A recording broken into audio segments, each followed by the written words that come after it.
Hi and welcome to my Python YouTube channel. It's awesome to have you here. If you like this video, a thumbs up would be great. And make sure to subscribe for future videos. I also have a blog at prosperacoder.com with lots of cool stuff, so feel free to check it out.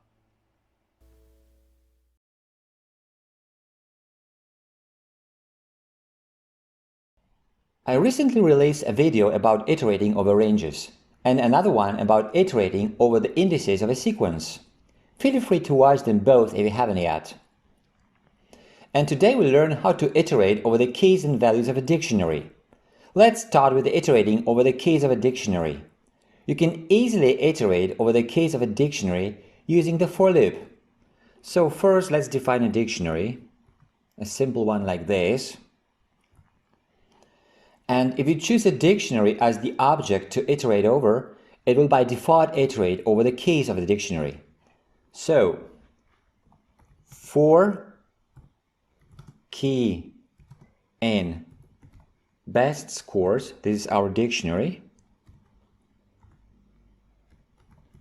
print key, enter.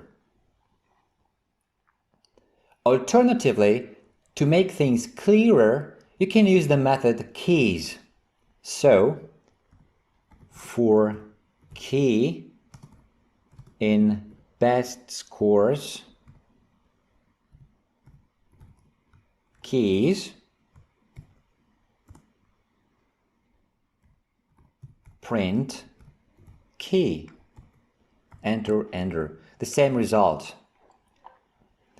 If you want to iterate over the values, there is the values method. So, for value in best scores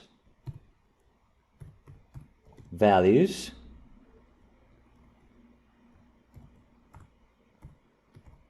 print value, enter. And now we have just the values.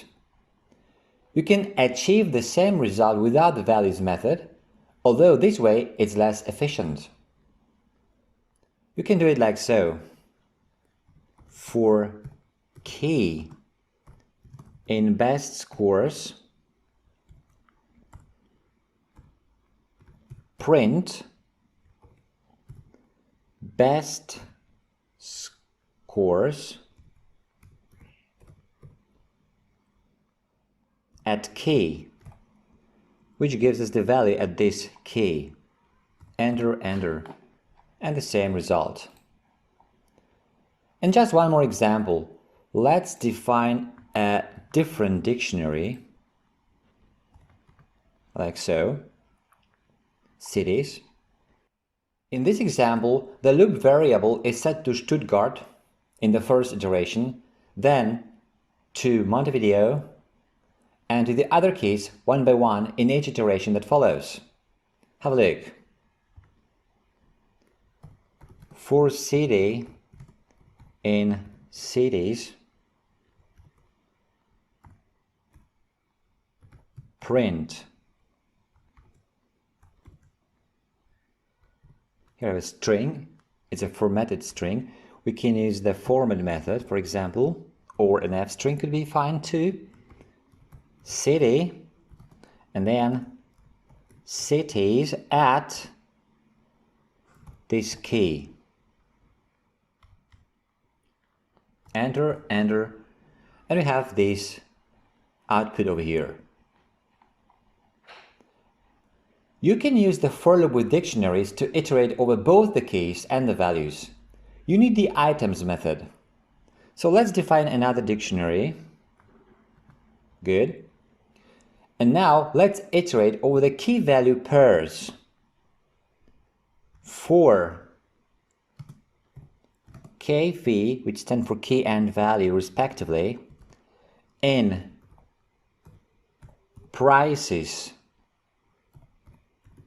items, this is this method, items,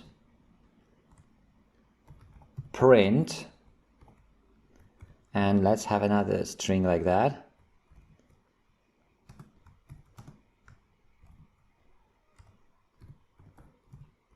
format kv.